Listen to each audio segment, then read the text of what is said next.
Me and my guy Lucas, we're in the library. We got the Cathys.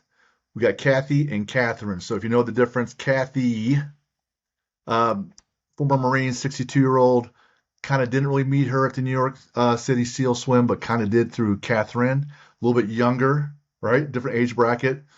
Here's what's great about these two ladies. Endurance athletes. They run marathons. They do Ironman, half Ironman, triathlons. They've been doing it for years, and they're really, really good at it. Starting with Cathy, I just looked up a little bit, but this year alone, she's an All-American as 62-year-old. She's going to be competing at USA Triathlon National. She's an All-American, and she qualified for Worlds. She's already qualified 7 other times.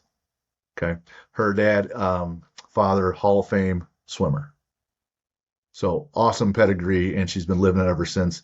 And in her spare time, she sells a ton of jewelry right out of her house, out of beads, and she does really, really well. It's amazing. Catherine is actually the lady I met at the New York City SEAL Swim. Same deal in that she's a little bit younger, so doesn't quite have all the years that Cathy has and the experience and the successes. But this year alone qualified for triathlon and the half Ironman for world championships, all in the same year. So if you listen to the other episodes, Bill Brown had me out to the New York City SEAL Swim back in August, SEAL fundraiser for the Naval Special Warfare Foundation. And so you start off with a little half-mile run. I don't. Everyone else did. All the cool people did. In New Jersey, you get to the jumping off point. You jump in the water and you swim. They say a half mile. It looks a bit further to me. And you get to this barge right across from the Statue of Liberty. You crawl out of the water, up this extension ladder onto this barge, and you start knocking out your push-ups and pull-ups. It's 100 push-ups, 22 pull-ups, 22 significant because 22 vets unfortunately commit suicide daily. So it's in honor of that. You jump back in the water, you swim towards Ellis Island, you get on another barge. It's about they say another half mile, but again, it looks longer. Same deal. You get to the barge, you crawl out of the water, push-ups and pull-ups again. Now you got to make it all the way to Manhattan and Battery Park and the southern tip. They say it's a mile. It looks longer, Bill just kind of lies the whole time. And they swim the whole way, crawl out of there. No push-ups and pull-ups yet.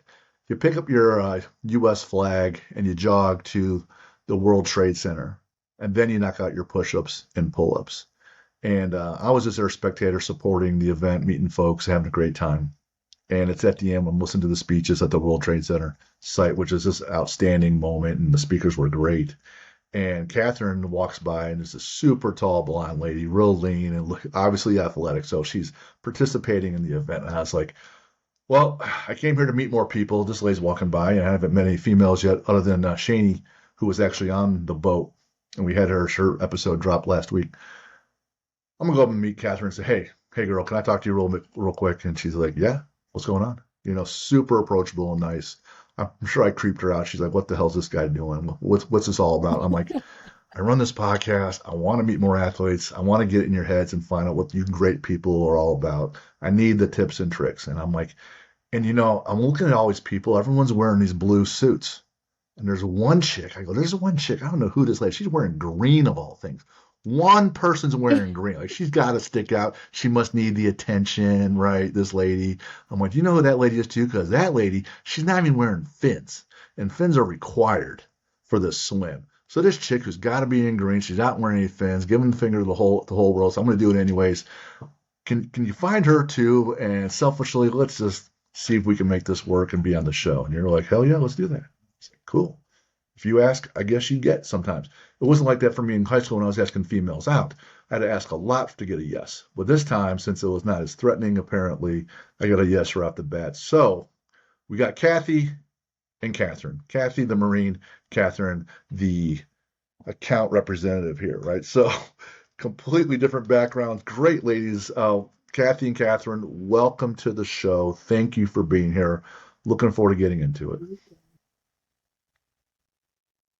Yeah, very excited. Thank you for having us. Cathy, I'll start with you since Catherine just spoke. So if you're a listener, Catherine just spoke. So Cathy, all these years, like, how come? How come we're still doing this? What's the drive, right? I think my hair's falling out. I've been swimming for a couple of months. Like, your hair is long, flowing Goldilocks. Like, how do you keep doing this? Yeah. Both my parents were go-getters, and I just think it's, in the genes. I mean, and then having two brothers, I think the competition's still going on between them. One's a Navy diver, the other one's a Marine. We're all in sports. Um, yeah, I don't know. I don't like to be bored. So when I'm not working in the store, I also have a background in personal training and massage therapy. So I'm just always going. And I backed off racing. As you know, I lost a late husband who was Mr. New Hampshire. And after he died, I just didn't feel right training, after watching that brutal cancer. And then finally, my dad said 2 years ago, you promised him and your mother, who had just passed away, that you would get back into this because you love it. And that's it. I signed up for nationals 2 years ago and got back Awesome. into it. How about you, Catherine? So, yeah. It's just it's a way of life now, right? Training. Like I love training more. I love racing. I love the people that I meet, the atmosphere. And it's always like, what's the next harder, most challenging race that I can do? Once you finish one, you're like, I want to do another one. What's this one? Oh, this one's the 8-stage triathlon. What? This one's longer. What? This one's cold. Like, it's just the constant seek for adventure, I think is what. So I'm looking at Catherine's bio, and she's like, yeah, I didn't really play much sports. I had some swim lessons. I knew how to do some things at age 6, but I didn't really try much and didn't really get into it until high school. And she ended up being really fast. Like she's a tall lady, right? Long levers, so plenty of leverage. And ended up being a really good sprinter, ended up doing the sprints and was on relays. Next thing you know, she's swimming in college.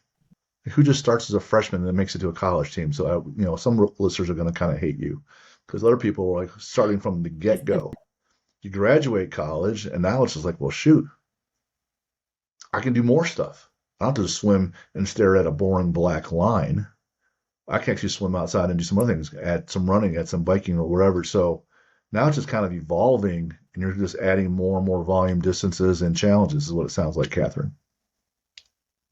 Yeah, 100%. After college, I was like sad. I was going to miss the competition part. I was like, that's it. Like, no more races, no more challenges, nothing else to strive for. And then I did my first sprint with a friend, and then I was like, this is it. I'm hooked. Got a road bike, and the races just got longer and harder, and I just never stopped. For the audience, so they know, how far are the 3 legs in a sprint triathlon? Oh, and a sprint is super quick. I think it's like an 800-meter swim, 12-mile bike, and then a 5K. Could do it in like an hour. Now, Cathy, I went back and looked up, and I saw you ran the Marine Corps full marathon in DC a number of times. And I've done about 7 half marathons in a prior life in my early 30s. And I thought if I ever did a full, I would do the Marine Corps because it's in DC, and basically you're just running through town looking at all the different monuments is my understanding. So I'm like, and the Marines are there and you sort of support the military, which is a huge thing for me. So it looks pretty fun if you can get past the idea of running 26 miles in the same day for some reason. So, but Cathy, you've been doing other endurance components, not just swimming, for quite a while, right? Yes. Yeah. My favorite race is the Ironman, so I'm trying to get to Hawaii next year for the Ironman.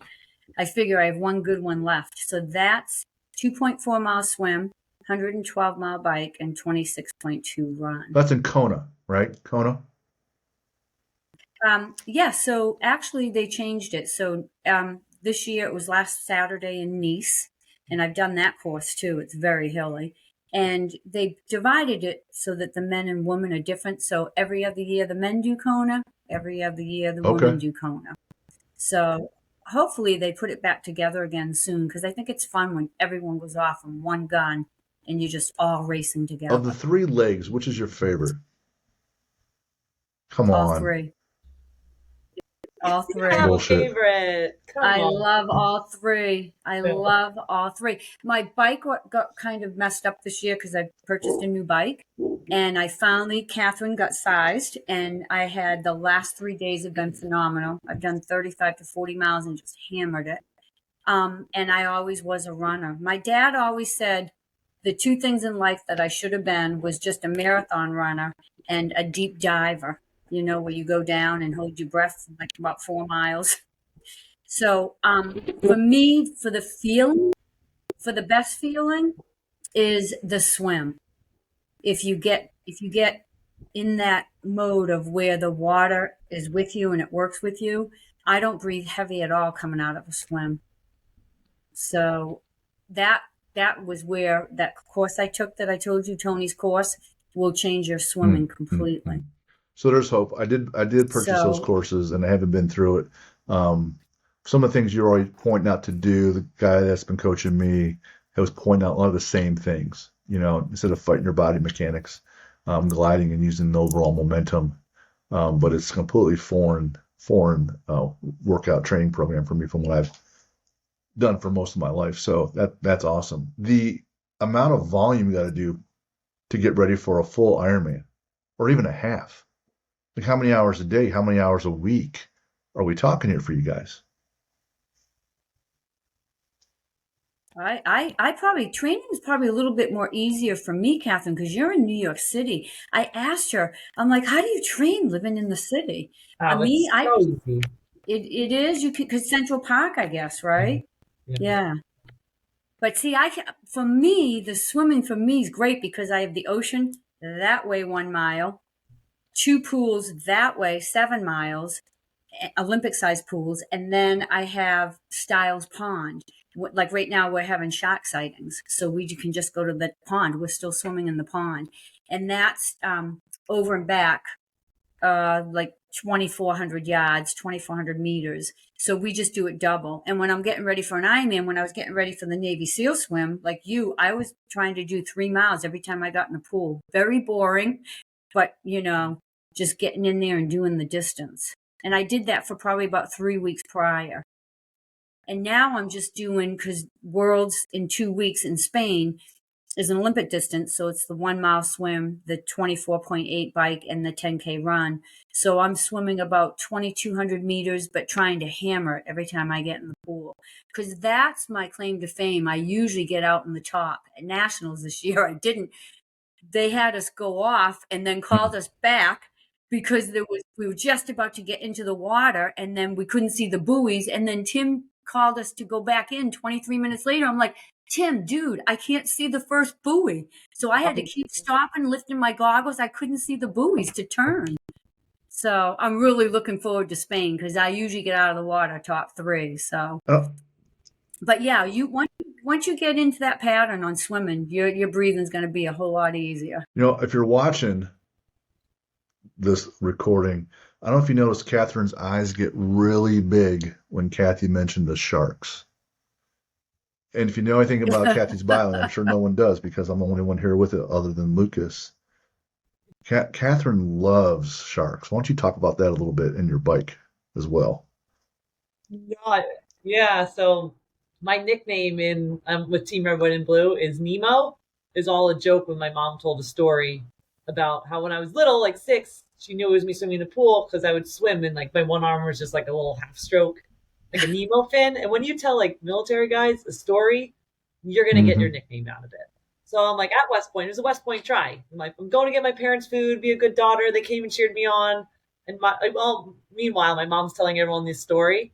And then my mom's like, oh, it's like a little Nemo fin. So I come back like, Nemo. I'm like, what did you just tell them? And oh my God. So that's my nickname to this day. But when I got my new tri bike, I named it Bruce, which is the shark from Finding Nemo.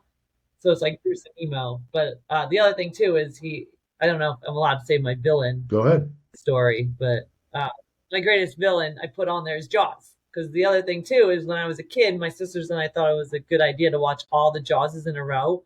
And like to this day, I still have nightmares of like sharks eating people and stuff. But it's just a joke because I love the ocean. I love swimming in open water. And like I even have a stuffed animal of Bruce from Nemo. And now it's silly to say on this recording, but yeah, so I have a thing with sharks. So when he said sharks, I was like, I'm surprised that you do the Navy SEAL swim because we just jump and we're out there in open water.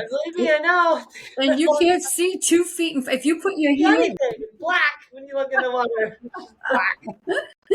See what you get. I always say when you're triathletes like us, you have to have that craziness about you because We'll go anywhere. We'll do anything. We'll swim anywhere. We just go. So we had Kenny Bigby on. He's a jiu-jitsu guy. He's a SEAL. He was in Bill Brown's boat crew along with David Goggins. And so he mentioned that, hey, you need to talk to Bill and have him on the show. And Kenny relayed the story about one of the earlier times that they had the SEAL swim, because this year was year 6.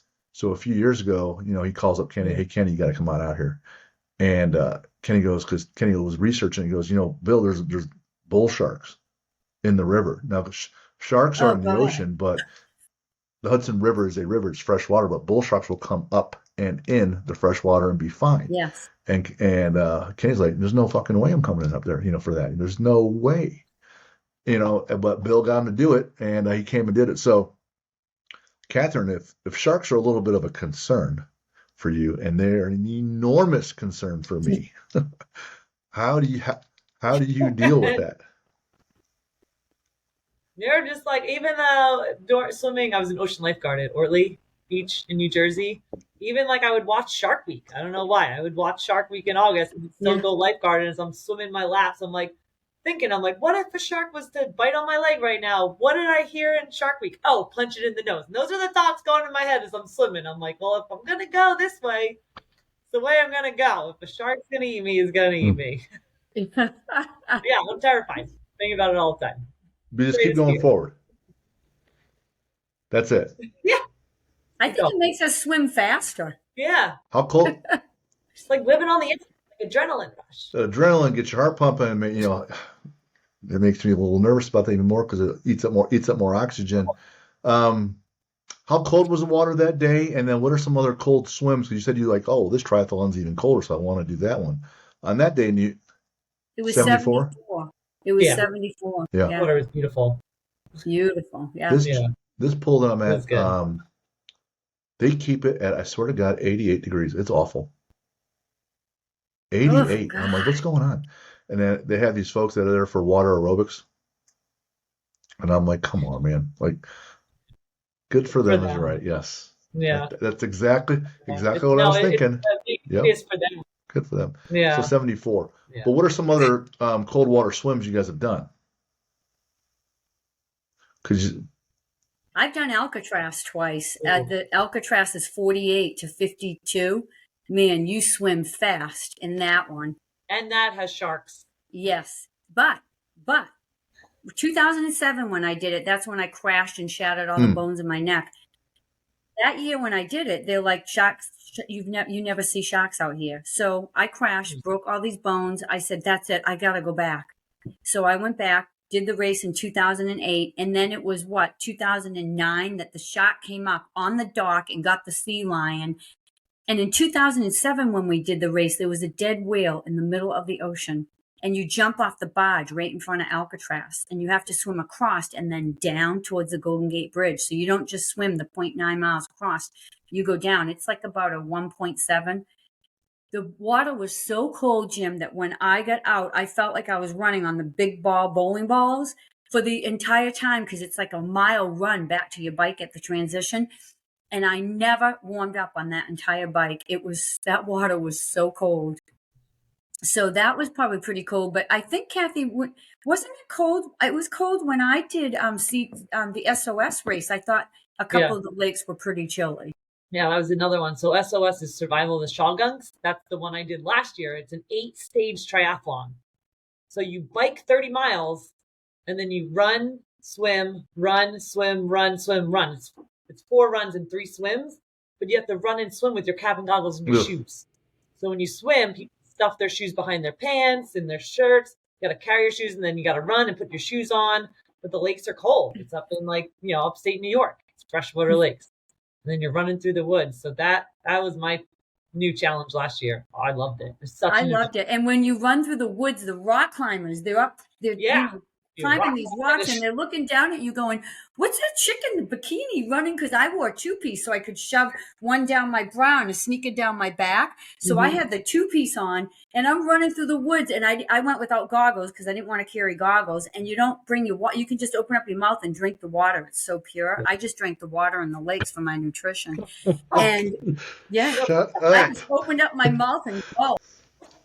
Yeah. So that one was really fun, but there's just I could have you ever done any of the colder waters? Of course up here it's always cold in May. The Old water's rock like waters. I did their Coney Island triple dip. I don't know if they have that. It was like a mile, a 5K or 10K, and it was like a hurricane that came through, and like I went in and 2/3 of the people came right out. And I ended up doing the 10K swim, which is the 6.2 mile wow. swim. I've never done that swim. It was just back and forth by Coney Island, but it was so rough. Like it was back and forth. So one way you're great, the other way, like you were barely even moving. You're looking at the houses, you're like, they're not moving. And it's like you're in your head because you kind of passed like the start point a couple times, but that race was right after Diana Nyad was trying to swim from Cuba to Florida, and I'm like, if this lady can swim like 90 miles, I can swim 6. So I was just Yeah. like, kept going. But it was that was like one of the hardest races I've done. Wow. And like, but 2/3 of the people like went and came out and didn't even finish because they're the rough, the currents. Like that was a challenge So the for colder sure. ones, Alcatraz, you gotta be wearing a wetsuit, right? So Yeah. talking to Jeff Yeah. Gum, you guys all know him, right? Jeff Gum Mhm. runs Sunga Yep. Life, the bathing suits that you guys all get, except for Cathy. She decided I want to wear green Yep. that day. She done it. She was, I don't care. And I said, so, because I was at New York City also the day before the event occurred, and I hadn't been. I want to go up the Statue of Liberty and see some things. So I did the touristy thing, get on the ferry, head over there, walk up the Statue of Liberty, all that jazz. And it was so windy that day. You know, waves were really high. They're crashing, crashing, crashing. And I was like, shit, man, tomorrow could be kind of something. Like, you know, they might not be moving very well. And luckily, it all calmed down. And I saw Jeff the next morning before they kicked off. And I asked him, I said, you know, if you were here yesterday, you probably saw the waves. And he goes, I did Alcatraz once. The waves were just like yesterday. All I had was a Speedo. That was it. Nothing else. You get hit in the face with every wave like you're getting punched. If I can handle that, I'm sure I can handle this shit. So it's that frame of reference that I've done something else hard before. I'll probably be okay again. And you have those mental reps of persevering. So then you keep building up that what's Goggins said, you callous your mind so you're stronger mentally. The mental Mental calluses. balance. So sounds like Yeah. you guys have tons of mental calluses and a little bit of craziness between the Yeah. two of you, right? Anything else outside of that realm though, like you know, skydiving, extreme race, snowboarding? You guys are just adrenaline junkies. You guys just can't be like everybody else Yeah. and drink bourbon. Making You know, you guys just gotta find some other kind of drug. I love snowboarding. I did my first pond skimming a couple years ago, where it's like kind of the end of the season, and you like go down a hill really, really, really fast, and you skim across water. So like that, I was terrified to do that, but that was so exciting. I'm like, okay, I gotta go as fast as I can to make it across this pond. I'm like either gonna wipe out or I'm gonna make it. Those are the two things that are gonna happen. I made it. I went so fast. My heart was pounding so fast. It was so exciting. I have that video. I keep looking at the video. It's so exciting. So it's either win or lose, Yeah. huh? And those are good odds for Yeah, you. pretty much. Yeah. Kind of like Yeah. skydiving. It's either live or die. Hmm. Yeah. Interesting. Something like that. I still jumped out of a plane yet. I've taken the 2 to free fall. I've taken both classes, 3-day classes. I have I have gone up so many times and inclement weather's come in and I haven't been able to do it. Mike used to do it all the time, my late husband. So now I do indoor skydiving, which is a Hmm. blast. It's so much fun. If you haven't done it and you want that fear of what it feels like. But Catherine, when you go to Australia next year, I'll probably go too because I'm sure it's going to drop down now. We hit New Zealand every time we go, and we Oh go yeah. down to Queenstown. And you got to do, Buddy Hackett's right from there, AJ Hackett, Buddy. So you got to do all his bungee jumping. Yeah. And we did parapunting where you jump with the guy's harnessed on your back, and he runs off a cliff. And he tells you in the video, all you see is, do I stop my legs yet? And I'm in the air and I'm still kicking my legs like I'm running. And it's unbelievable. I think once you start doing this stuff, you get that adrenaline blood about you and you just got to keep doing it. I mean, I'm 62 and it hasn't changed. My dad was going to jump out of a plane with me 2 years ago and then he, died suddenly. But he was going to go and jump out of a plane. So it's in the family blood. But I think we're always looking, like Catherine said, we're always looking for that bigger, better. interesting race to do, or that bigger, better thing. You know, like I did the figure competitions. I can't do that diet. I like my chocolate too much, and I like to have a cocktail every once in a while. And man, that diet, I give you guys credit for that. I've done it twice, and I'm like, I don't know how you have the discipline to eat that way. Yeah, that was So, definitely tough. So, Catherine, you did your yeah. first figure competition this year, completely different sport than triathlons. Triathlons is shovel in food and go as long as you can, right? Shovel and go, shovel and go. Yeah, put it all in there, right? Michael Phelps said his caloric intake was around 14,000 calories daily back when he was competing, Yeah. right? When you're doing figure competitions like you and Lucas did bodybuilding recently, you know, I don't want to speak for you, Catherine, but I gotta imagine you could be a little cranky around people when you're being restrictive for so long. No, my coach was great. The food was fine. I had the diet plan. He changed it. I was never like starving. I mean, I was eating like 5 or 6 meals a day. So it was kind of in the beginning, you're like, oh my God, I have to eat again. Like you're eating every 2-3 hours. Like you're eating a lot of meals to get in, like, 25 grams of protein a meal. But it was just strict. It was the same food every day for like weeks, like months, like 2 or 3 months, same food. But you're just like, every calorie counts. It's for a reason. Like, every now and then I would slip and have a cookie. It's just, I love cookies, but very strict. I mean, really strict. But it's different, I like seeing building the muscle and the outcomes. But yeah, I was very strict with the food, going with friends and like eating before and not very social, right? It's very like selfish sport because like you have to eat and train on your own, whereas triathlons, you can swim and bike and run with friends and eat with your friends and eat whatever. So it was kind of a lot more lonelier, but I really enjoyed the journey. Posing, like I don't wear heels, but 5-inch hooker heels, holy crap. I'm walking around the apartment like a couple of days a week, just getting used to them. That Like, made her 6'6". yeah, I was a giant. Giant. But yeah, and then again, another adrenaline rush. Before I walked on the stage, my heart was literally pounding out of my chest. Like, I can't believe I'm doing this. Like, I'm going to be on stage all by myself. Everyone's looking at me at this skimpy bikini, heels, and doing this posing thing. Like, whoa. Like, that was definitely an adrenaline You guys are, rush. yeah, you're right. You're wearing next to nothing, and you're getting judged on 100% on how you look and how you pose. You should have seen Lucas wearing the heels. They look good for him though.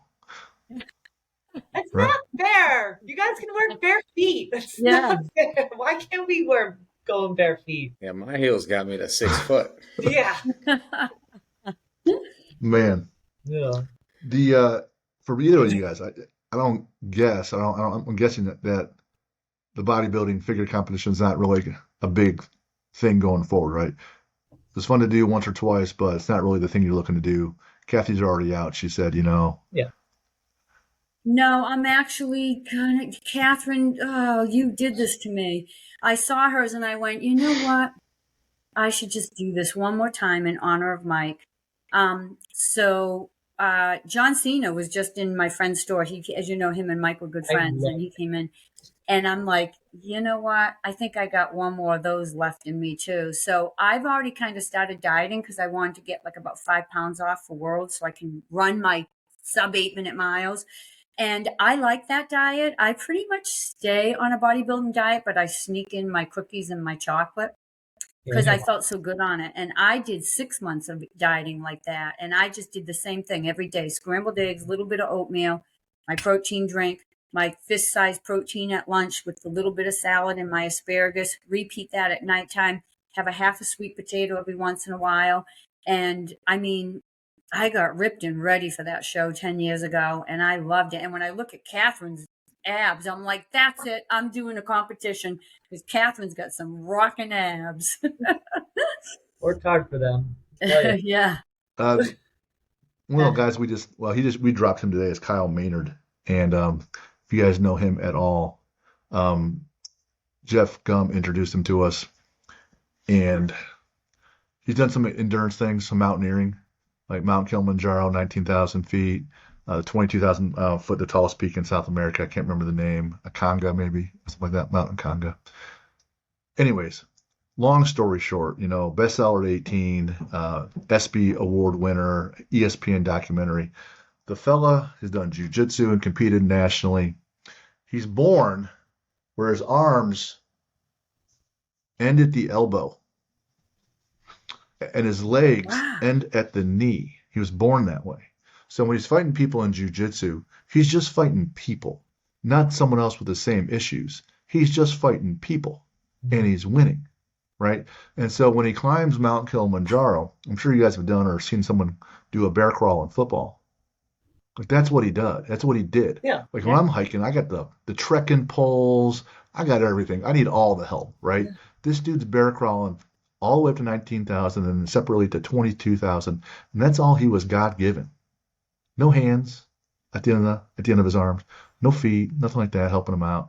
Just his title of his book, No Excuses, right?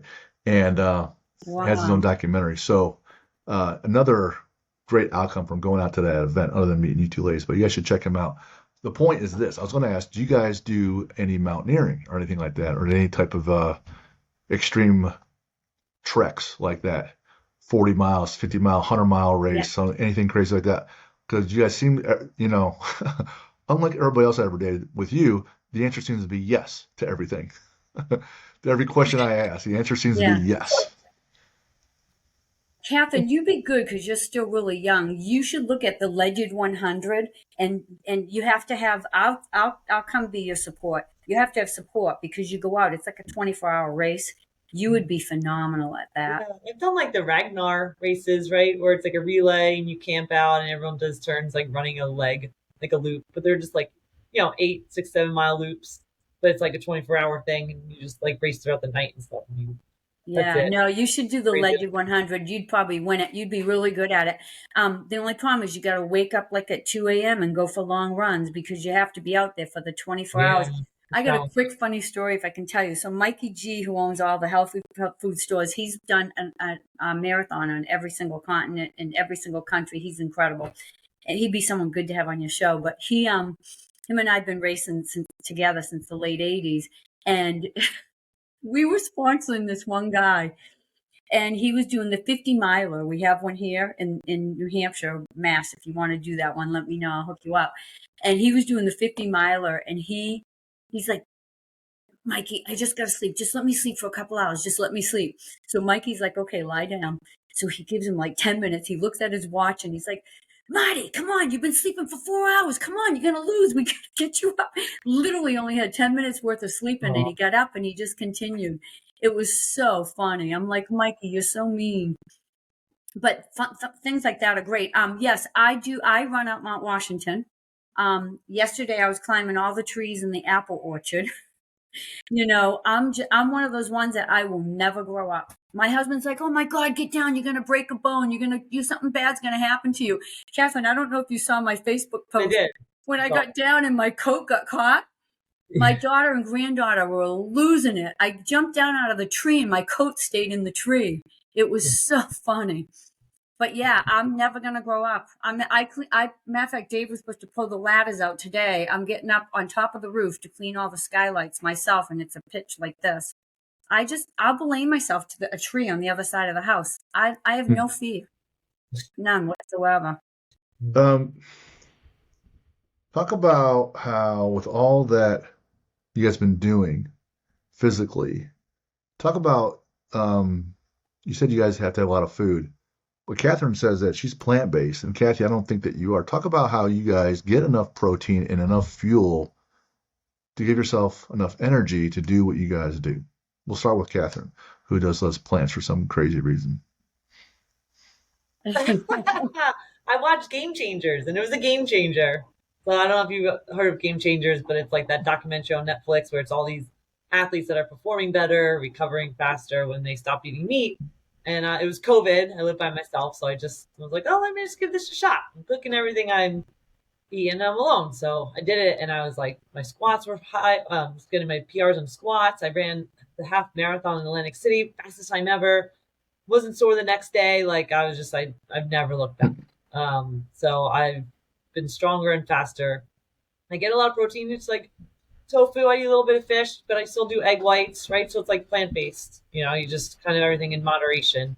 But yeah, I mean, I was using my Fitness Pal to make sure I was getting enough protein in there too, just quickly logging stuff in. And, with my meal plan now with coach too, like even when I started with him, I'm like, I'm plant-based. I don't eat meat. He's like, oh, because everyone asks me, like, how are you getting all your protein? Figure competitor, like, how much chicken is? I'm like, I don't eat meat. Right. Like, oh, how are you getting your protein? It's always the same thing. I was like, no, I mean, I was getting like 170 grams of protein. I'm like 140. Wow. So I was definitely getting enough protein. No shake, no shakes at all. But yeah, I had one protein shake. Well, I had protein powder in my oatmeal. So sure, you call that a shake. And I was doing egg whites and a big salad and tofu, tempeh, rice, quinoa, avocado, cauliflower. I was definitely getting enough protein. But yeah, I mean, when you're an athlete too, right? Food is fuel. Food is fuel. Everyone said that, but it is. Like, if you got a good hard workout tomorrow, you're not gonna eat crap. You want to do good on your training, so you eat well. I've seen these guys. They'll be running a race, and I was talking to them, or they'll come talk to me afterwards, and their times are way off. And they said, "Well, I kind of bonked a little bit."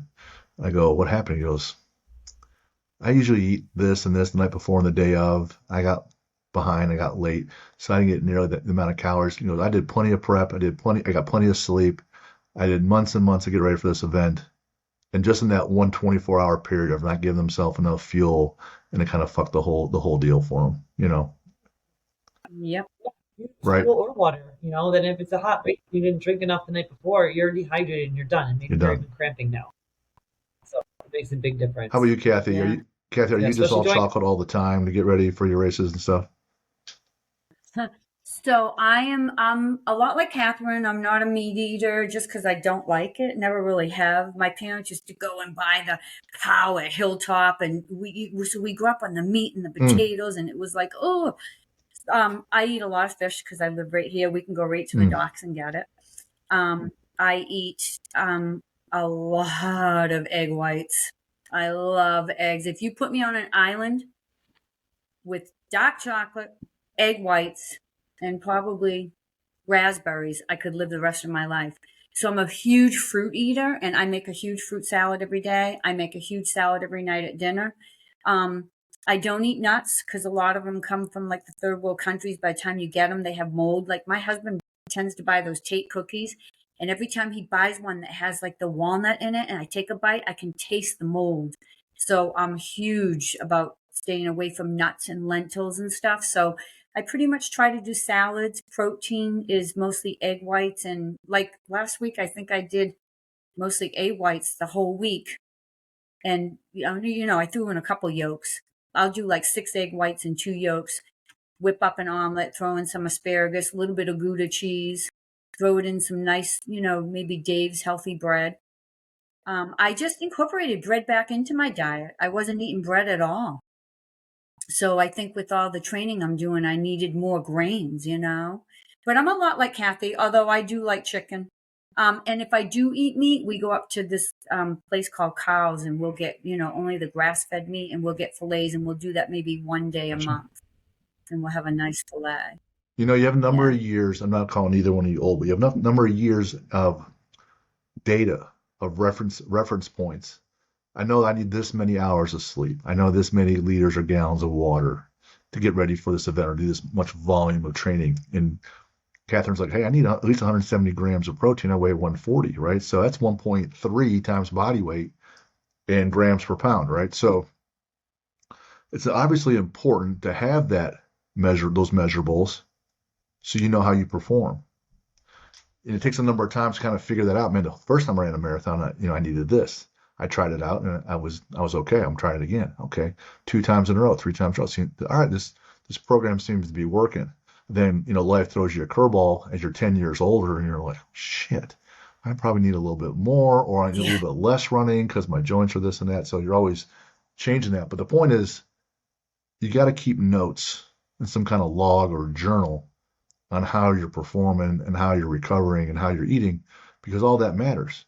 There's this constant moving target, and you are the moving target because you're the athlete. You need to keep constant notes so you can decide, hey, what do I need to adjust this week? I know if I hit these numbers, I should be okay. And it sounds like you guys kind of figured out that, that's the art that goes along with the science of training as an athlete. You guys do it all on your own? You got coaches, or how's that come along for you guys? Yeah, the triathlon training, I just have done it with a bunch of friends and kind of on my own. But I did have a coach for the figure competition and prep because that was very strict, obviously with the food and stuff. But I do keep a Google Sheets of all my races and times and like what I ate in it and what There you didn't. go. So That's that it helped. knowledge component for Yeah. being an athlete. You have to learn about yourself and how you handle things. Yep. Yep. Cathy, let me ask you a different question, completely different direction. And you sent me this picture of your daddy, and he's swimming, and he's covered in grease, like real axle grease. He's, white guy, he looks black because he's covered in all this grease, right? Talk about, and Yeah, oh yeah, and Rip. jacked, right? He's a Hall of Fame swimmer. So talk about that part Yeah. of his life and what that was, and how that growing up with him as your dad kind of like molded you as the swimmer athlete that you are now. Most incredible person in my life. And nothing against my mom, but my mom had a little bit of probably a different upbringing than him, so a little bit of probably mental illness there, if you'd say. Later on in life, had to get on Prozac. But my dad he was just my rock. Like, my cousin called me at his funeral 2 years ago, and she said, "I'm so sad that I can't make it to Uncle Roy's funeral." She said, "But I have to tell you one story." And she said, "I remember one time when you were younger, and something bad had happened, and your mom was upset about something, and you stormed out of the house, and I was visiting, and your father went running down the street and sat you down on a fence and talked to you for like an hour." He was just my rock. My father, I can't even explain it, and everybody will tell you because they worked my store for me when I was out, doing personal training or working at my cleaning business, and everyone, my father's funeral was just packed because everyone loved him. So, with that said, just my dad being my dad, but he was my biggest. I remember swimming at nationals, and him up on the deck at Springfield College. Just I could see him up there going, "Go, go!" Like he was my biggest cheerleader. And I think more so for me than my brothers, because my mom didn't really know how to get along with a daughter, if you will. So he was just my rock. And I never heard my dad swear. I never heard my dad say a bad word about anyone. I never saw my dad drink until my mom died. He asked the doctor if he could have a beer. And he's like, "My wife wouldn't let me drink." I mean, he was just incredible. He came over to the house with Dave and I and played cards with us 5 nights a week. And then I'd send him home with food. And I don't know. He was one of those ones that said, if people are talking about you, it's because they're jealous of you, because otherwise they wouldn't talk about you. So he taught me that from a young age. Because, I think people like Catherine and I probably got a little bit bullied. I don't know if you got bullied, but I kind of did because I was into fashion. I had a Mustang in high school. I was a go getter, and I was an athlete, but yet I was out in the smoking lounge smoking my cigarettes. So, I kind of was, and then having my brothers, is they were in sports, they were pretty popular, so it kind of made me a little bit popular. And then I kind of got bullied a little bit, and my dad always used to be there for me. It was like he was my best friend that I didn't have. So, and he taught me how to work young. He was literally carrying ice when he was 10 years old to help the family out. And he joined the army and went to the Korean War instead of going to the Olympics to help his family out. And so I started working when I was 14 years old, all through high school. And I just had that work ethic. And, I didn't get back into sports until I was in my early 30s. And my daughter was kind of hitting her teenage years and didn't need me that much because I had her when I was in the Marine Corps when I was 22. So, yeah, so I think that he was the backbone of everything that I pretty much did in my life. And there isn't a day that goes by that I don't miss that man.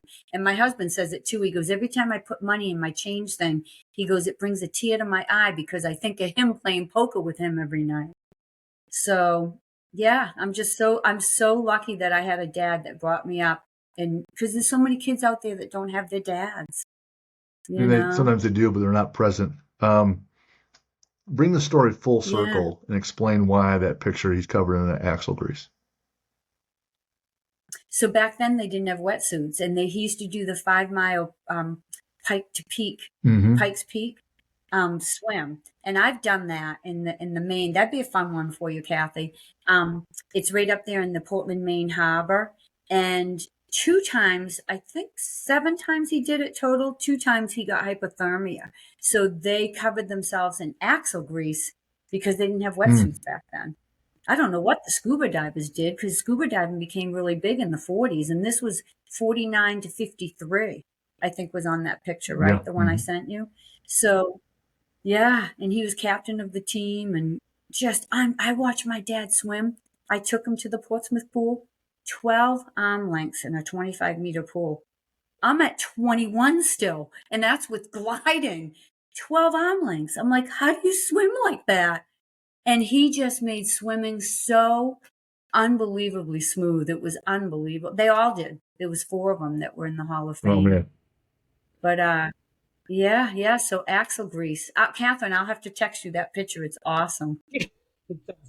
That's a crazy story that they don't realize that the axle grease helps keep you insulated a little bit, keeps your heat in. Then you got to figure out how to get it off, because it's not just water. It's tons of soap trying to get that off when you're done. Yeah, he said a lot of it because of the salt water. Because I did ask him that question. He said a lot of it did get washed off because you're swimming 5 miles. Gotcha. So, Catherine, I love the home decoration you got going on there. It's like a little Toys R Us bike store for like legit athletes, and it turns out that the athletes that really care about their bikes or like their dogs or their families, they want to make sure they're in a nice climate controlled environment. So just give people a little idea, the technology. Like I've done back in 2011 or 11 maybe 12. I did a sprint triathlon. I'm just doing it just to say I finished. The bike I got was $500 bike, and it's you're upright. I'm surprised there wasn't a basket and a bell on the front, but. I thought, man, I could probably fit some food on here if I had like a little banana seat, and sit back with some saddlebags. But that equipment alone, like, it's not cheap, right? It's not like it's just, it might be a cheaper hobby just to be on cocaine, but here, like these, you're traveling, you got these entrance fees, then you got to buy the gear and all the food. Talk about like that level of commitment, just financially, to be at that high level. You're competing at 2 different world championships this year. Yeah, no, it is. I've come a long way, right? So I started off with my first road bike, after college, $1,200 road bike, still have it. It's just a good, ride around the city, couple rides with people, and I did both my Ironmans on that. So like, again, I know. I haven't even done a full Ironman on my tri bike, which is crazy. But again, it was $1,200 bike, back then. That was a lot. I was just out of college, so I didn't have money to buy a $9,000 bicycle, right? I mean, like the average price of a bike now is around that much. Electronic shifting, everything's more aerodynamic. So, I mean, you can put as much money into it as you want or not. I mean, you can get a used bike, but yeah, if you want a new one, the wheels are an extra, 12 grand. The 1,200, sorry, an extra 1,200. So, it's a $10,000 bike with everything in it. Pedals, you got to get the power meter. It's an extra $1,000, right? So, and it's just knowing all the numbers and statistics. How can I get faster? Do you want an aerodynamic helmet? It's all about aerodynamics. But yeah, I mean, the tri bikes being an arrow, trying to crouch down and be as less wind resistant as possible. It's very different than on a road bike. You're going to need a lot of those exceeds expectations quarterly reviews from your boss to get those bonuses to make enough money to go out there and live that habit. Unless you guys have some type of sponsors at some point. Nope. No. She's young. She could. You're young. You could still get them. I used to be sponsored by Mavic, and then Oakley. So, but I was as fast as she was at that age. Now I'm older. They don't care about us oldies. But yeah, you should look into that too, especially being in the city. Yeah. Just reach out, and the only thing is you'd have to just make sure that you put on your uniform their little sticker or whatever. But that would really help you out. Yeah. That's an option, but it's fun doing Zoom calls from my apartment because everyone sees the bikes. I'm like, that's how I live in New York City. It's a 1-bedroom apartment. Where else are you going to put your bikes? Hanging from the ceiling. I think it looks rocking. I love the artwork. Mine's up against my other dining room over there, and everyone walks in and they're like, "That's your baby." Well, going back to when you were asking her, Jim, you're right. You have to keep these in a temperature controlled, because my bike, I just paid 13 grand and haven't even got my my speed play digital pedals yet. Yeah, so I've got to get those. That's another grand. But and then my the aero bars they put on there, somehow that's another 500. But it stays in my house now. And when I'm not riding this winter, batteries are coming out, because we have the electronic shifting. So you got to charge it like your phone once a month or every 1,000 miles. Batteries are coming out, and I'll leave it upstairs because I have a Peloton that I love. I will do the trainer too, but I love my Peloton. So, but yeah, we have to keep it. And I'll tell you, I didn't know that. And I got on my bike after 12 years of not racing, and it was an SEI Kestrel Ironman edition. I left it out in the garage. I got on that bike, and I'm like, I oiled the chain a little bit. I thought that's all I had to do. I'm like, what the hell's wrong with this bike? I can't move. And come to find out, I had to have everything. Like he couldn't even get the pedals off. He had to crank them off because they were in the garage where it's not temperature controlled. So yeah, that's a lesson we should get out there to other triathletes. Don't leave your bike in the garage. You guys have like little birthday parties and gifts and things, or put gifts underneath the tree for Christmas for your bike. Maybe a new sticker, new handlebar, little gifts. So you guys. No stickers on my bike. You ever feel like you need something new? Like I got a new wetsuit this year, and I used it in nationals, which was I love it. Yeah. So but it's expensive. I mean, the wetsuit I got it on sale, but $400. $400, yeah. Yeah, but that ran for like 800. It was like half off. I mean, is it a Synergy? No, it was Stalefish. Stalefish, yeah, that's good. Yeah, I like the Synergy. I have really broad shoulders, so I need the hinges. I need the hinges because otherwise I can't move. I usually am the one to go in the swim without a wetsuit because I hate swimming with the wetsuit. Yeah, but it's such an advantage. It is, and I found that out this year. Advantage. Yeah, the triathlon wetsuits are different than surfing wetsuits. They help you to be more buoyant. So, like, I were to swim against myself without a wetsuit. I mean, you're faster in a wetsuit. Yeah, in a triathlon wetsuit for sure. Well, no successful path is linear. There's always some times when you just ramp up and start doing really well, and then there's usually some kind of setback every once in a while. Kind of overreach a little bit or injury. Any of those occur, whether you took a big tumble or injury or emotionally had a big setback. Talk about a time when you guys got knocked down and how you bounced back. What was your process for bouncing back? How did that go? Do you want me to go, Cath? So mine was crashing in Alcatraz. And then right after that, the next year I went back to do it. And I went with Mike's sister at this point because he goes, "You're not going there alone again." Because I didn't know my name. I was in the hospital, San Francisco General Hospital. Thank God 2 of my friends were at the race that said, "Where's her bike? Where's Cathy?" Called the hospital, came and got me. And San Francisco General didn't even know that I had 9 busted bones. So Mike came, picked me up. We left the next morning. I got to the airport. They're like, "We're not letting you on the plane like that." So I called my doctor, who's an athlete friend. "Dr. Cole, get me on this plane." He goes, "She's fine. She just has road rash." Got me on the plane, came home, went to Dr. Sirens the next day, Mass General in charge of trauma. He's the Patriots and the Bruins surgeon. And he looks back at me after looking at my x-rays and is like, "Are you in pain?" I go, "No, but it sucks to get out of bed." He goes, "You have 9 broken ribs on your right side. Like you're not even together." He goes, "You could have hit your aorta with one of the splintered ribs and you could have bled out on the plane in turbulence." I'm like, oh, I had no pain. But anyhow, go back the next year, I do it. It's one of the first races of the year. It's in June. At the end of the race, Mike tells me that he has cancer.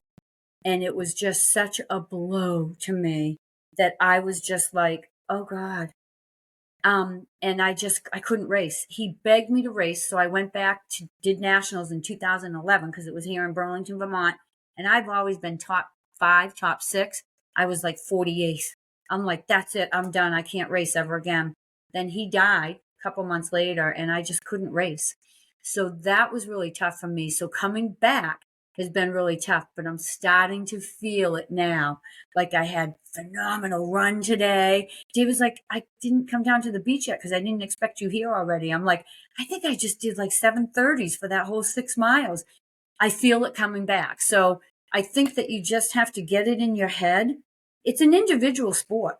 It really is. Like you were saying that with figure competition, I think triathlon is too. You Yeah, can, you do have a lot of support yeah. through. You have a lot of support, a lot more support, and you can like train and race your friends. Like, I mean, I have like no crazy stories like Cathy, obviously, but I've had a lot of like overtraining. You know, both my Ironmans, like IT band issues, right? And then it's like, okay, now you go to PT, and it's like, don't run as much. It's like, well, I have an Ironman in like 4 weeks, but sometimes it's a forced recovery. And I mean, both my Ironmans are super successful, but I did have one bike crash in Central Park. So like Ugh. Central Park is a huge training ground in the morning, every weekday morning, 5:30 a.m. to like 7. It is a huge gym. It's a 6-mile loop, and you have cycling groups, triathlon groups, running groups, everyone just biking and running. And over the years, you make friends. Just people by their bikes, right? The different running groups, and it's literally the world's largest gym. I love it. So one morning, it was a week before I was going to a training camp with a friend in Lake Placid. Started riding our bike. We were just going to do an easy ride because we're getting ready to leave for camp, in a couple days.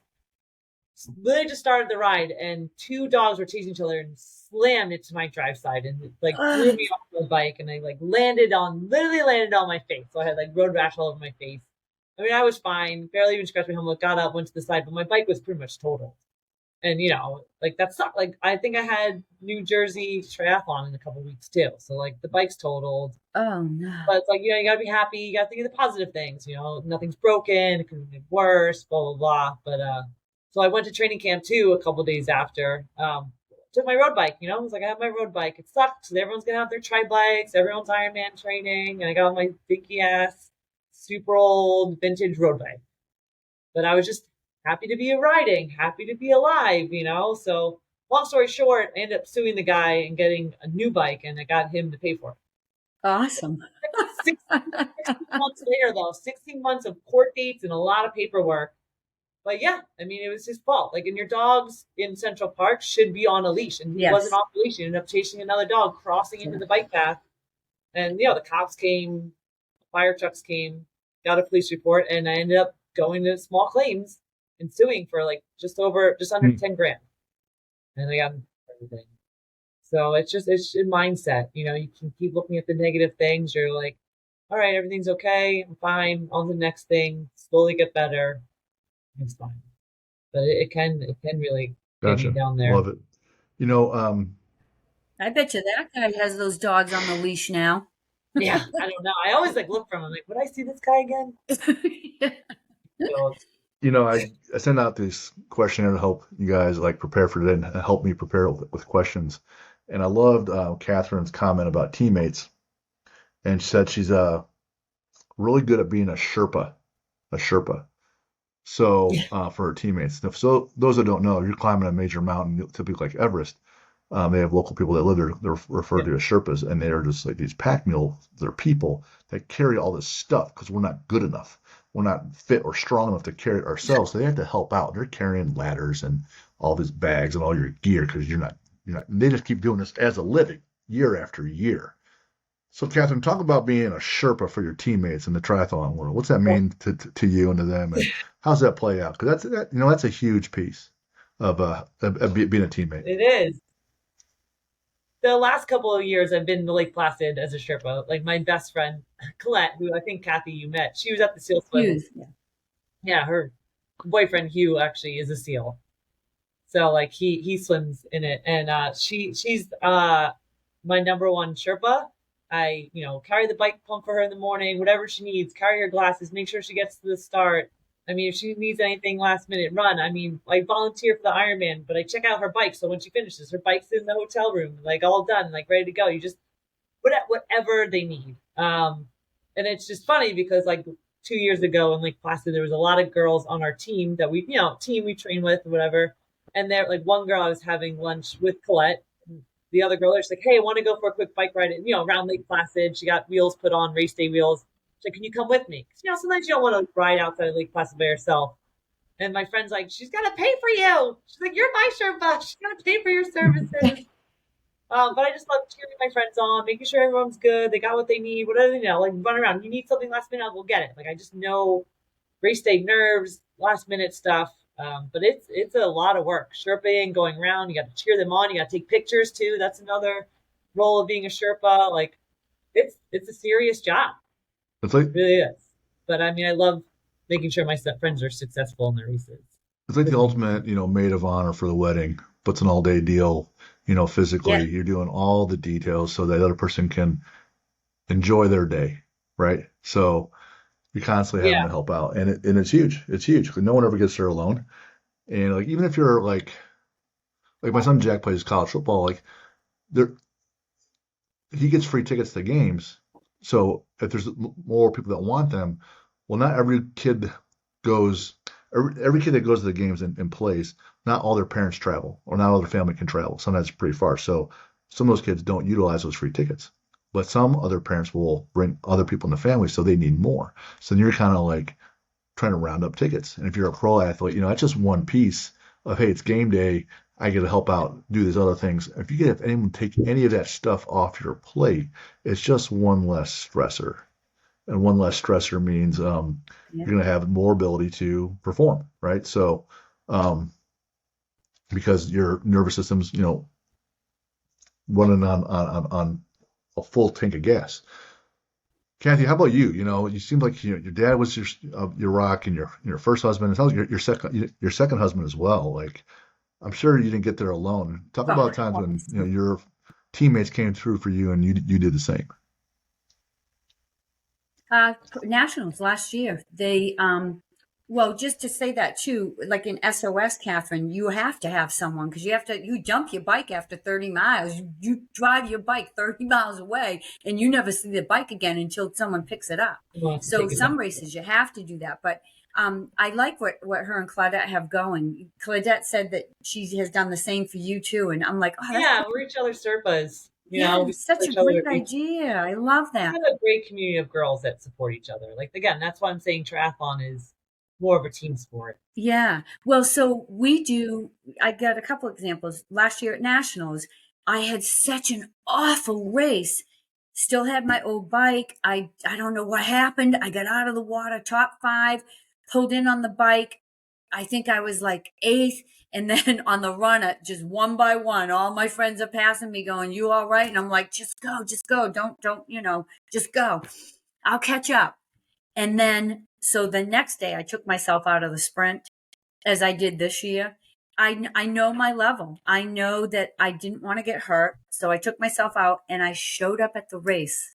This year I didn't because I just wanted to get home. But last year I showed up at the race and I cheered everyone on. And I went over there with Tim, the announcer, because him and I go way back. I don't know if you heard at the beginning, Catherine, when I go, "Tim, is that you?" Because we couldn't see through the fog. He goes, "Cathy, is that you?" We go back 27 years. So a lot of the girls I know from going back years with, but this last year, what happened a few weekends ago, all my friends called me and they were like, "Cath, are you okay? What happened?" Tracy said that you texted her and said you're out of the race. And I went into the transition and I just kind of went eeny, meeny, miny, mo. I didn't sleep again, didn't sleep for 3 nights. I'm like, I just can't do this. So I like local races. Like I love Lake Placid. I drive home when I've done that Ironman a couple times. I drive home after that race and I drive up the night before. So if I'm going to lose one night of sleep, it's only the one night. But yeah, I think it's very important to have the support. And our age group is a tight knit age group because we've been training for many years.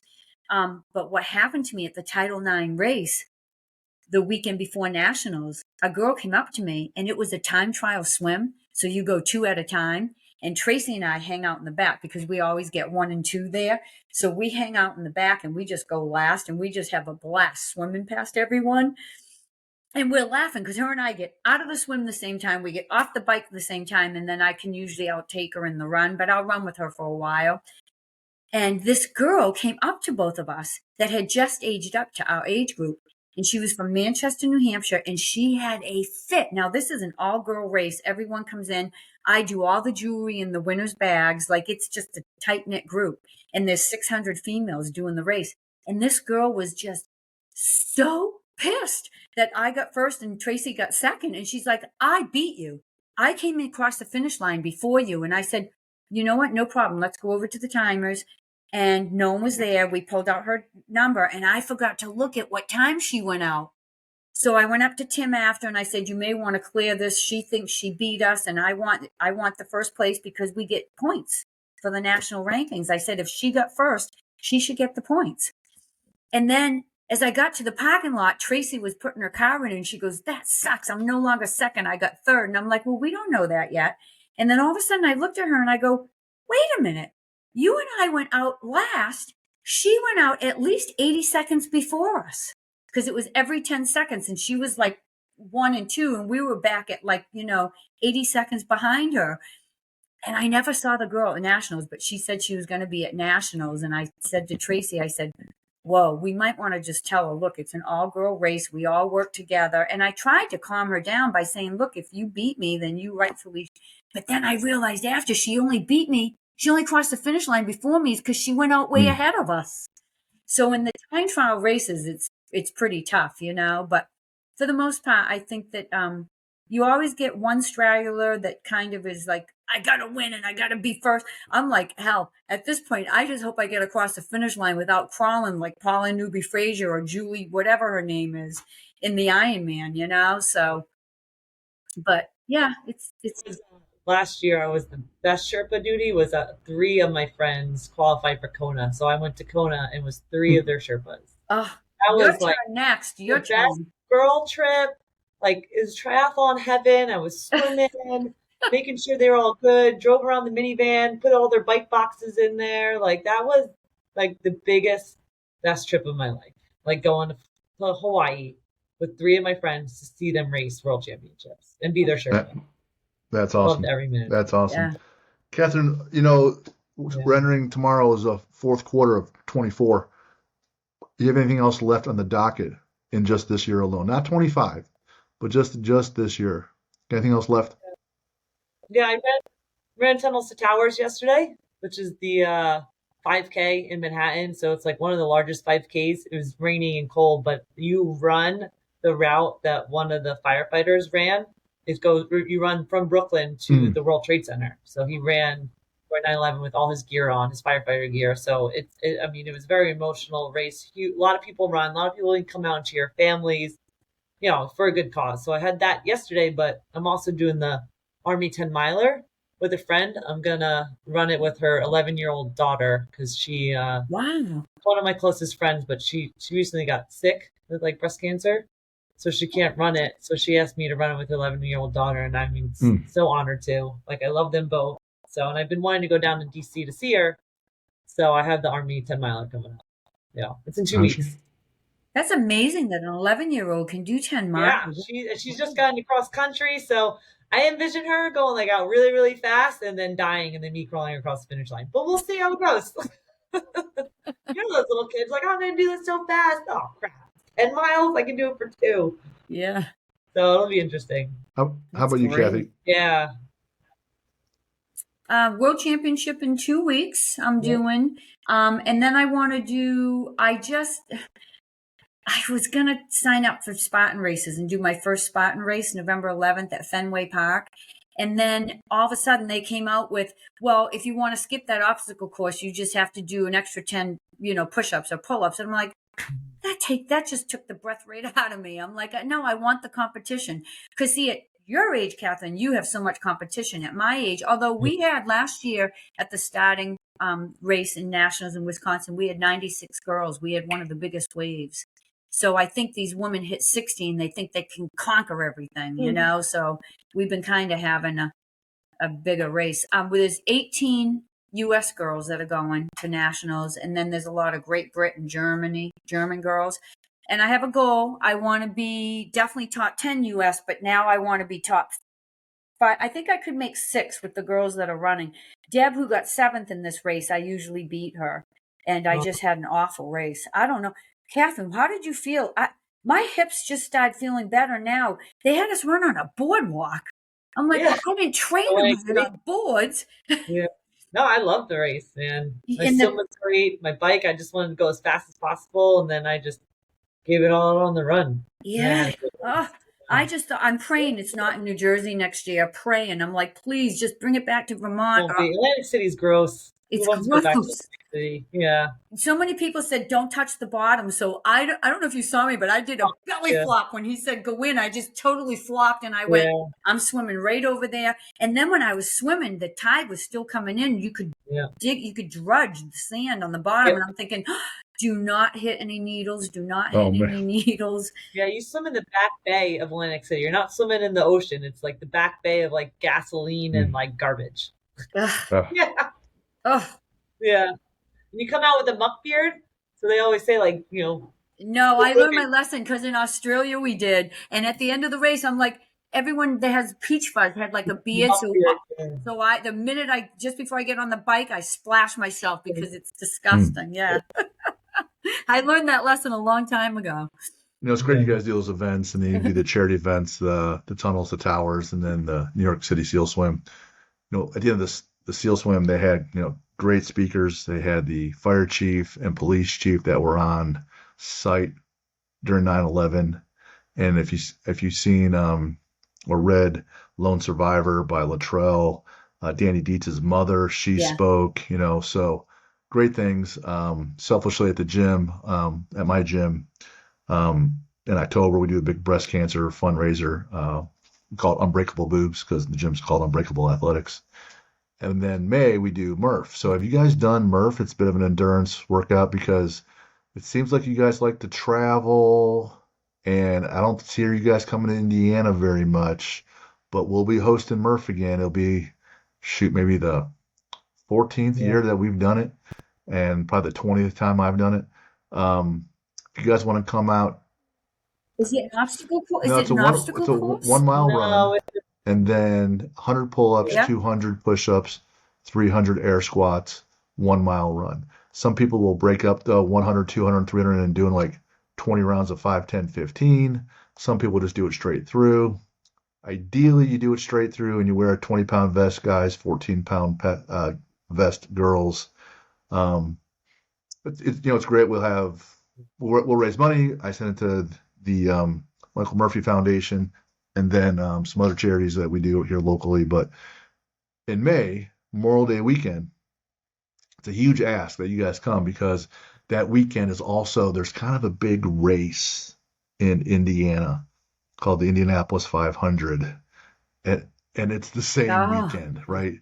The high schools, that's when they're having graduation that weekend. So hotels run like $120 Comfort Inn runs $600 that night, you know.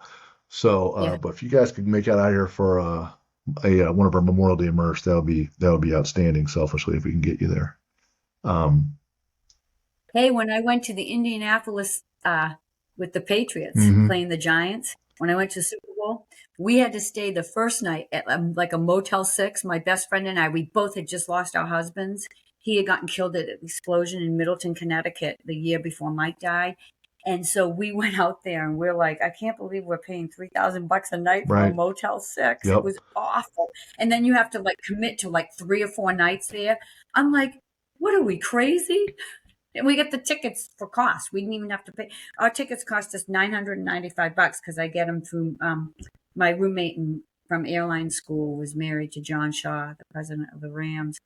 So we got, the tickets for so cheap, and then we were paying that crazy amount for a hotel room. But they get it. They get that money. People don't care, It'll always come down to it'll always come down to supply and demand, right? There's only so much supply and the demand is high, so the price will go up, right? Yeah. I could commit to that if I don't have to do the Hawaiian half to get to Hawaii. So I'm looking at a couple half Ironmans around here. There's one in December that I was thinking about doing that a couple girls are doing in my age group from this area. So I'm going to see if I can get into that. If I can do that this December, then that will free me up for May. Awesome. All right. Just wrapping up.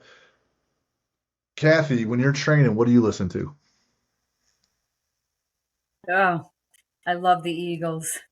Love the Eagles. Eagles, Steve Tyler, because I'm friends with him. So a lot of Aerosmith, a lot of AC/DC. When I competed, I did AC/DC. Awesome.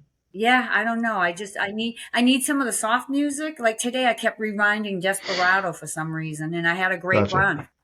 So how about you, Catherine? Yeah. More of like the 90s punk rock.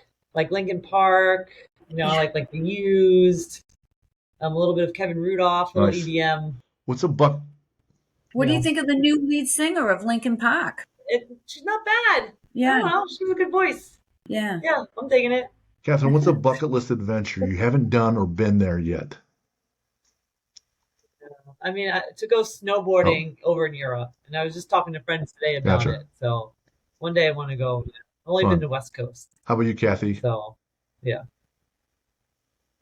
I always said Mount Everest. I run up Mount Washington. Matter of fact, I'm doing that the weekend I get back. I run. I don't sprint. I run up Mount Washington. So my claim to fame is I do that in about an hour and 24. No one can keep up with me. When I do the race up there, I have a Sherpa.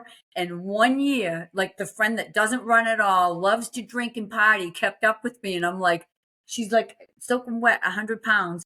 I'm like, how the hell did you just do that? So I like Everest would be something really cool, but I hate the cold. I hate the cold. So let's see. I've scuba dove everywhere. Probably scuba dive in the Red Sea. I'm an avid diver. Gotcha. But definitely climbing Kilimanjaro, Everest, even if I just went up to like the 13,000 Right. level, you know? Everest is tough, Yeah. obviously. There's 4 Yeah. different camps, including base camp. You got to fly in. It's about a month all in. It's a whole bunch of money. And that last trek, you're literally in the death zone, right? Your body's dying. Your body is dying, Yeah. right? You're trying to stay alive. Can I get up to the top, take your picture, and get back down and get back to where your body will stop killing itself. So that is, man, read Up in the Air by Krakauer. A lot of great stories. Yep. Oh yeah, definitely. He's from this area, I think, isn't he? I From don't know Rye that part. or was? Cathy, what's your favorite sports Yeah. movie?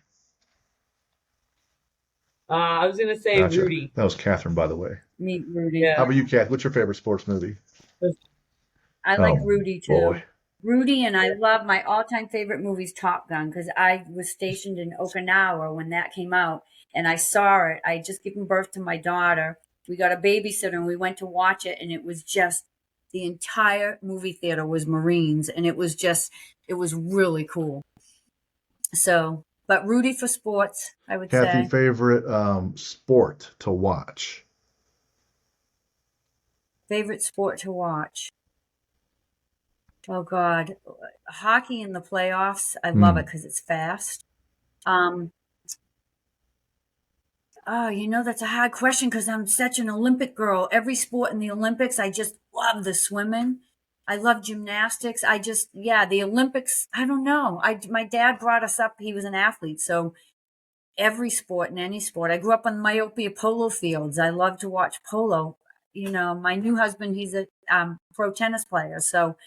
Yeah, I don't know. I love it all. Don't you, Catherine? Like Yeah, of yeah, course. you just, Yeah. when you got this mind and you're an athlete, especially Catherine where she's single, like, I don't know. I feel kind of bad for my husband because I'm always out training, but he's always upstairs watching sports anyhow. So, How about you, Catherine? What's your favorite sport yeah. to watch?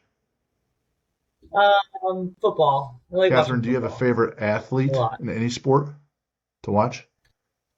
Yeah, she was probably the first triathlete I met was Chrissy Wellington. And I met her book, and she had like a swimming background, great story, and she did like a book signing like at a Lifetime right by me, and I met her. She's the nicest person ever. So Yeah. She got 2 books now. She got another Yeah. one. How Yeah. about you, Cathy? Yeah. Who's your favorite She's athlete awesome. to watch? Tom Brady. Oh God. I was going to probably say Tom Brady, but I don't know. Probably watching Michael Phelps swim. And I love, butterflies. yeah. Yeah. I don't know. I love so many sports that there's, like I'll even just come up, grab a blanket, go into the movie theater with Dave, curl up with him and just watch whatever sport he's watching. Even baseball, as boring as it is, I love watching it, so I don't know. I think all sports and all athletes, Where does Steve Prefontaine rank for you guys? Steve Who is it? Prefontaine? Oh, you guys don't know? I don't know who that is. No. Is he the So Who is he? he was a middle distance runner, mostly the 5,000, ran for Oregon, and ran in the Olympics. So watch Without Limits, that movie, Without Without Limits. limits. Okay. It's All right. a biography of Yeah. Steve Prefontaine. Out in Oregon, Bill Bowerman was the head coach. Steve Prefontaine and Michael Jordan are the only statues on Nike's campus out in Oregon. Yeah, so I Wow. thought you guys might like him since he was always a cross country runner, and then he ran the 10K and then the 5K in college, but mostly the 5K. And just all grit, all grit, all grit. Yeah, I like him. Wow. Catherine, favorite book? So I read it recently. That's why it popped in my head. Was Mike Irwin? He started Team Red, White, and Blue. He wrote a book called "Leadership is a Relationship," and it's just good for like everyday life, sports, work, just how to be a Gotcha. good leader. Cathy, how about you? Favorite book? I told you, Bible. I just find it That's a good one. fascinating. I just find it, not even putting the Yeah, religion aside, I just find it fascinating. I hope that someday they don't come out and say it was all a lie, because I just find it so fascinating. there could be. Especially all the disciples, that part of it, and the adventures that they did, and anything adventurous Sure. too, like we just got done reading Whitey Bulger's book with one of his informants. And my husband and I were like, oh my God, this is so incredible. So we handed it off to his boss, who was a gunner in the Vietnam War, and said, you've got to read this book. And I read a book Hmm. every 2 Hmm. days. Hmm. Yeah, I'm a reader. Favorite superhero, Cathy? Wonder Woman. Both of you guys. Wonder All Woman. right. Me too. Yeah. Catherine, how about favorite villain? Yeah. You mentioned that. Yeah, That's said it right, before, it was Jaws. That's a good Jaws. one. I haven't heard that one yet. You're gonna need Yeah. a bigger boat over in Amityville. Yeah. That original Jaws? That Jaws, his name That's what you was said. Bruce I didn't know that. Yes. Yeah. Yeah, It's down on Martha's Vineyard. So Philip his name's Craig, Bruce. does all the mystery movies for the Hallmark, his two children, Jamie and Kim. I graduated with Jamie. He was in the Navy when I was in the Marine Corps. And Kim, his sister, 2 years older than me, they were actually in the movie. They got paid $50 a day to sit on the beach down there in Martha's Vineyard to do that. And yes, his name was Bruce. How Yeah. about you, Cathy? Favorite villain? I don't know. I don't really have a favorite villain. I guess who did I I don't write know. down? I think I wrote it down on that piece of paper. I don't really You know. don't. I didn't really. I was a crafter. Like I never really watched TV much. I was with my mom doing the sewing and the beading and the knitting and I was like, gotta go. So I didn't really watch too much. Probably Batman and Robin would be like a. But they really What weren't about villains, What right? about Ian Thorpe? Since you Joker? love Michael, Yeah, the Joker. Phelps so much. How is he a villain? Yeah. All right. Lifting wise, since you guys are endurance athletes, Catherine, what's your favorite lift? What do you like to lift? Yeah, so my favorite lift when I was doing CrossFit was Mm-hmm. the power clean. But now, since I started doing bodybuilding, the whole thing with bodybuilding is I wanted to grow a butt. So What? sumo deadlift.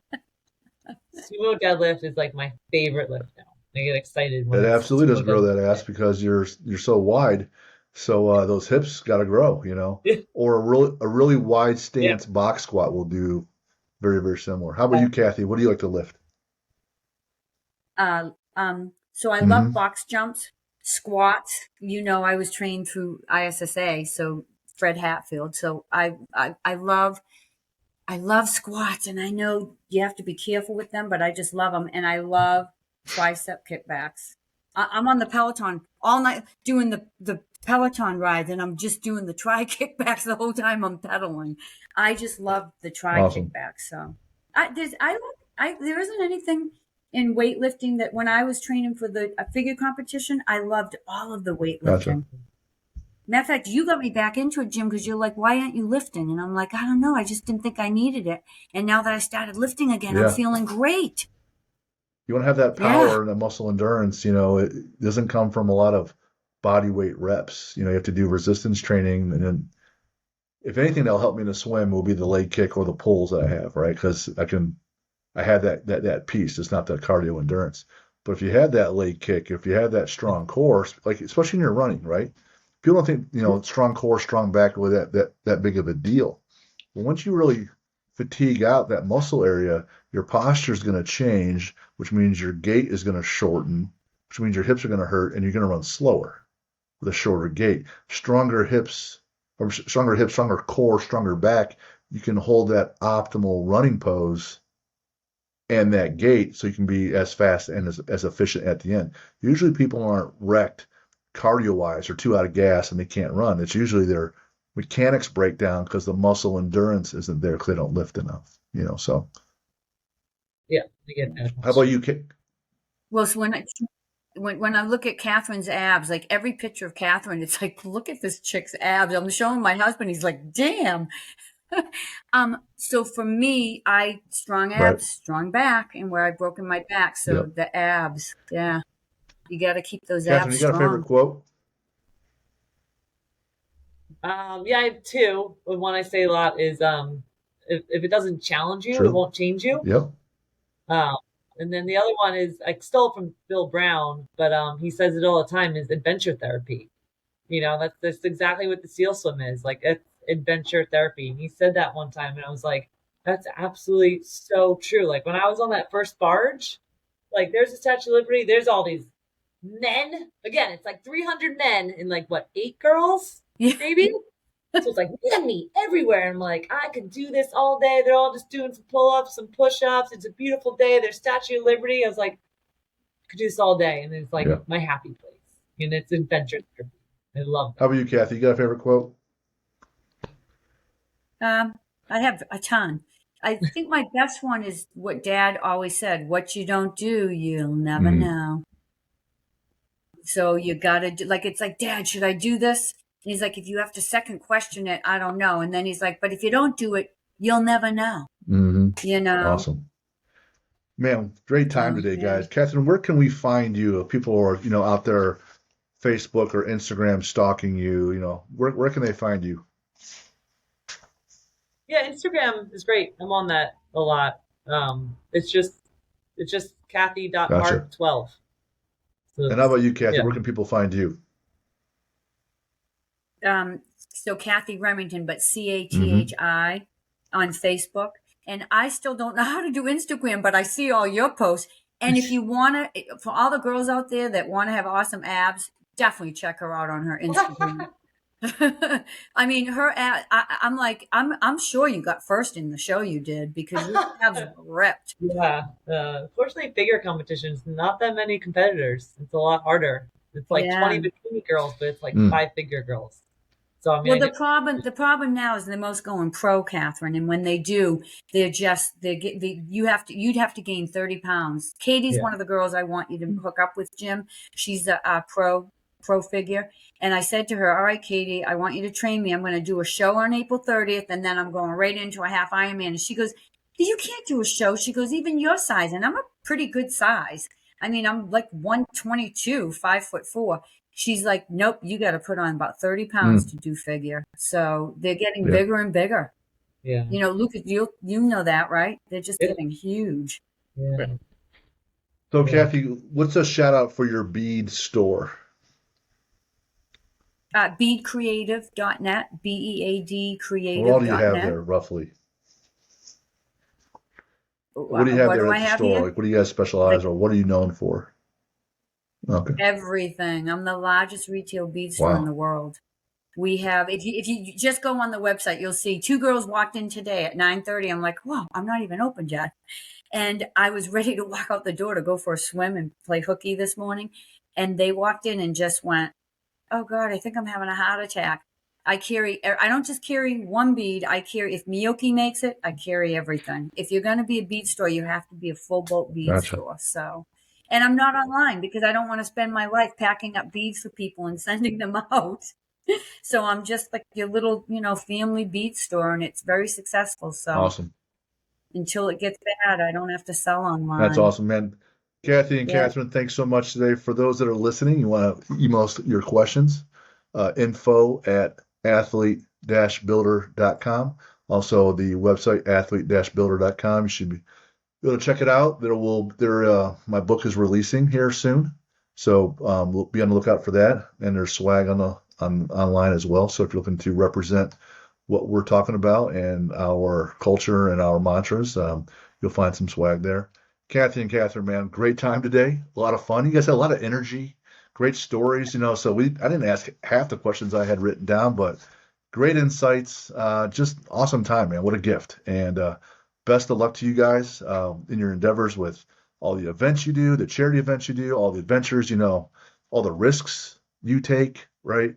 But just go out, keep living your best lives, and just watching you and others do that is inspiring for me and for so many other people. So you're making an impact without even trying. So, man, thank you so much for today.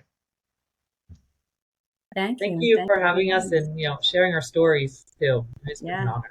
Hey, if it gets one person off the couch, that's all we need. For sure, You know what I mean? For sure. Yeah. So, all right, guys. Best of luck. We'll talk to you guys down the road. Thank you. Okay, good one.